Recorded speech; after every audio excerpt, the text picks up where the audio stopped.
பாகிஸ்தானில் இந்து மதத்தைச் சேர்ந்த 2 சிறுமிகளை கட்டாய மதமாற்றம் செய்து திருமணம் முடித்ததாக குற்றச்சாட்டு எழுந்திருக்கிறது. இதுகுறித்து உரிய விசாரணை நடத்த அந்நாட்டு பிரதமர் இம்ரான்கான் உத்தரவிட்டிருக்கிறார்.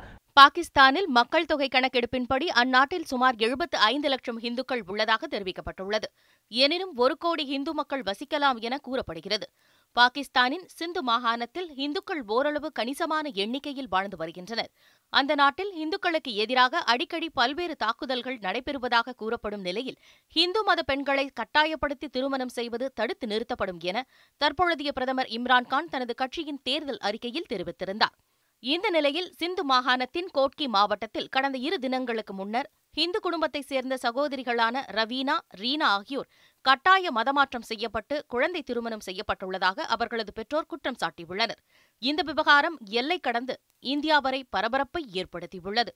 ஹோலி பண்டிகை நாளில் சிறுமிகள் இருவரும் வீட்டில் இருந்தபோது திடீரென புகுந்த மர்ம கும்பல் ஒன்று இருவரையும் கடத்தி சென்றது. பின்னர் அவர்களை இஸ்லாமிய மதத்திற்கு கட்டாய மதமாற்றம் செய்து குழந்தை திருமணம் செய்ததாகவும் குற்றச்சாட்டு எழுந்துள்ளது. இது தொடர்பான வீடியோ ஒன்றும் வெளியாகி பரபரப்பை ஏற்படுத்தியுள்ளது. சிறுமிகள் கடத்தல், கட்டாய மதமாற்றம், குழந்தை திருமணம் ஆகியவை தொடர்பாக அக்குழந்தைகளின் பெற்றோர் கோட்கி காவல் நிலையத்தில் புகார் அளித்துள்ளனர்.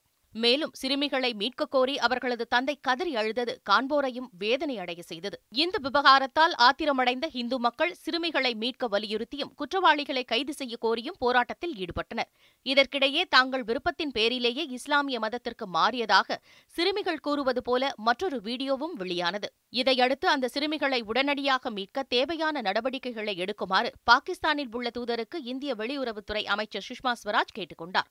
இதனிடையே இந்த சம்பவம் குறித்து விசாரணை நடத்தி அறிக்கை தாக்கல் செய்ய சிந்து மாகாண முதல்வருக்கு பிரதமர் இம்ரான்கான் அறிவுறுத்தியிருப்பதாக தகவல் வெளியாகியுள்ளது. செய்திப்பிரிவு, நியூஸ் 7 தமிழ்.